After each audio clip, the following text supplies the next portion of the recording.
Since I was a kid, going to Disneyland was easy. All you had to do was show up and have fun. You get a park map, and you were headed to the next ride. Then came Galaxy's Edge. The sheer anticipation of the park bottlenecked so that you couldn't even get in. And then came the pandemic. It upended all the rules. For the first time, I had to prepare to go to Disneyland. The rules seemed to change daily, and for a while, Disneyland was closed. And then when it reopened, you had to get a reservation for Disneyland. And then you had to get a fast pass, a genie, maybe it was a lightning pass, I don't know. And then you had to get an exclusive lightning pass if you wanted to make sure that you could get on Rise of the Resistance. Then of course you had to schedule time to make a droid, to make a lightsaber, and of course get into Olga's. But this episode's not about that. It's about the Star Wars community and how it directly impacted my ability to enjoy Galaxy's Edge. So for 2 years, I've been watching charismatic content creators, and they have allowed me to share the precise moments in their videos that have inspired me not only to become a prop maker, but also shaped my visit to Disneyland with a new mindset. So what lays ahead? It's a timeline of sorts.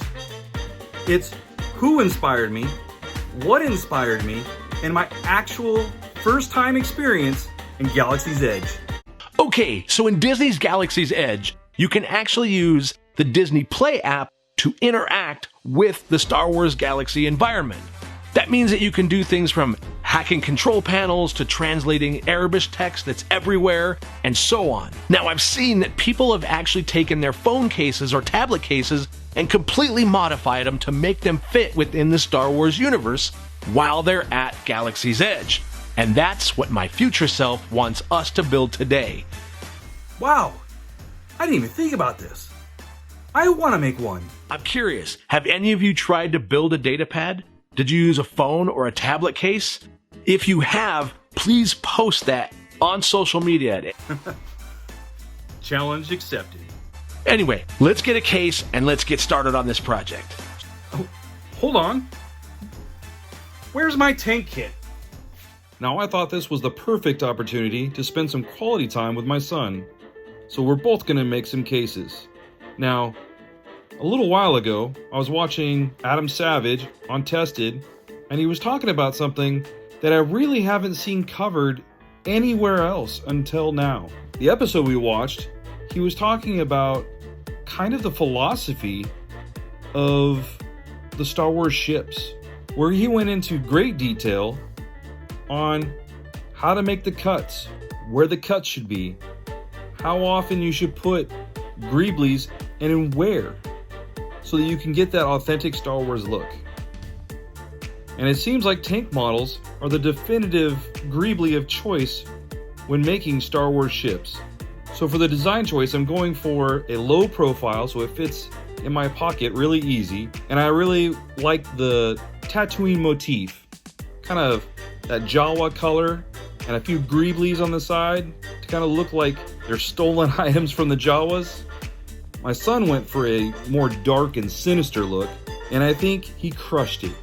And he will have no problem fitting into the New Order aesthetic. This was both of our first data pads, and this was his first prop he's ever made. So up to this point, I was more than happy just to go to Galaxy's Edge with my data pad and enjoy Galaxy's Edge. But then I watched Ordinary Adventures. In fact, I've been watching them for 2 years. I need a droid. I may need 2 droids. And you're about to see the footage that inspired me to make this decision. We are here at Disneyland, but we're not inside Disneyland. We're not on planet in Batuu.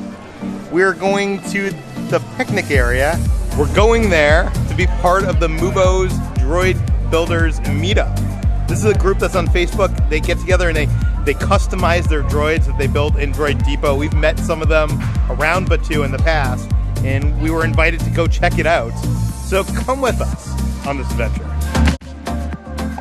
Last time we saw you had a lightsaber, this time you have a droid. I like custom items, all right? I made a droid. This is a droid from Droid Depot, but I painted him with acrylic paint and kind of themed him after my favorite attraction, the Tiki Room. We actually got some knee brace from the creature stall and painted them to match Jose and Pierre. And then on the back, I even made a couple little, kind of like Dole Whips, just to kind of give them that Dole Whip vibe, little swirls, little cherry eye right there, and an umbrella. It's just acrylic paint. If you look close, you can see it's just darker shades and lighter shades that just kind of make a faux wood print. From far away, it looks better. But when you get up close, you can really see it's pretty haphazardly done. I just glued it, and I said I'm never going to take it apart.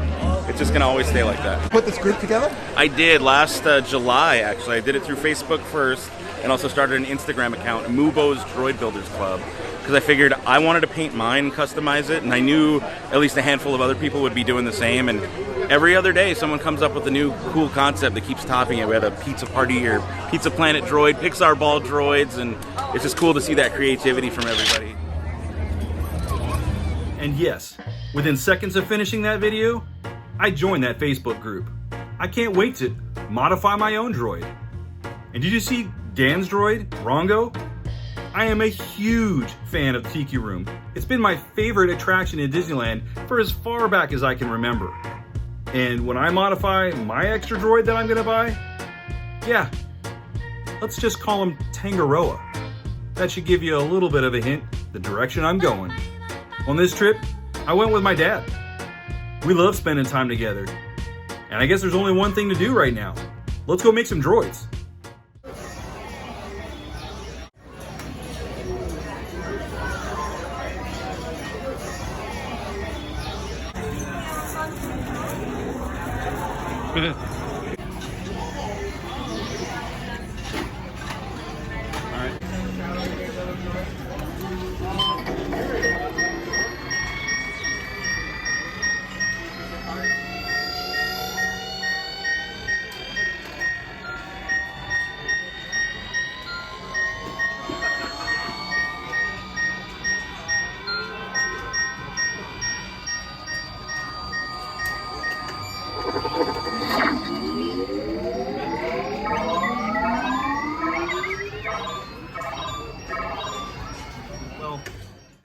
That should be it, right?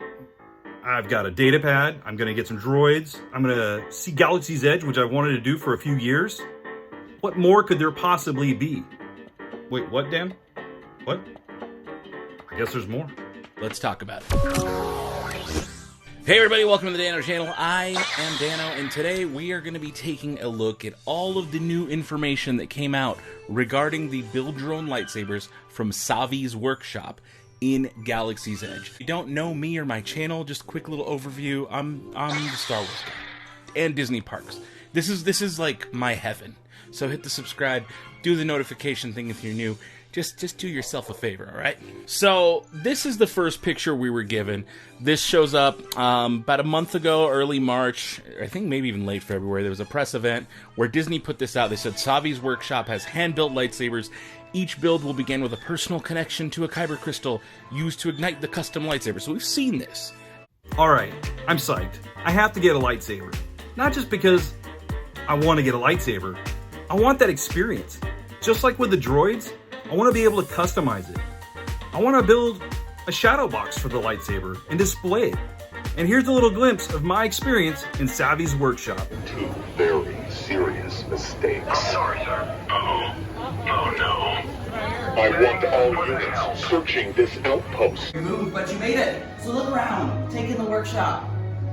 Oh, I know it might not look like much to you, but believe me, to us, it is so special. Place your hand on your hilts, deep breath, and activate. Raise your lightsabers. Register. You have just built a lightsaber, like the Jedi and the Sith that have come before you. And like them, you too can change the galaxy. Always remember, it only takes a spark. So raise them high and raise them proud. Be proud of your work builders. Fantastic job. Now I've mentioned some of the content creators that inspired me to become a prop maker, but I would be remiss if I didn't mention the Star Wars Room Builders group. I put up a post saying, I'm going to Disneyland. Does anybody have any advice? And I got an outpouring of help from a ton of people. If you haven't signed up to be on Room Builders, you're missing out. I highly recommend it. It's such a positive group, and they're so helpful. It definitely shaped my experience at Disneyland this time, and it wouldn't have been as great. So, from me to you, I just want to say thank you. You made an impact on my life, and I'm better for it. Thank you. And while I'm on the topic of talking about Disneyland, I'd like to talk about how I enjoy Disneyland. Early as a kid, it was all wonder and amazement. And then when you finally have kids, you're able to see the enjoyment through their eyes.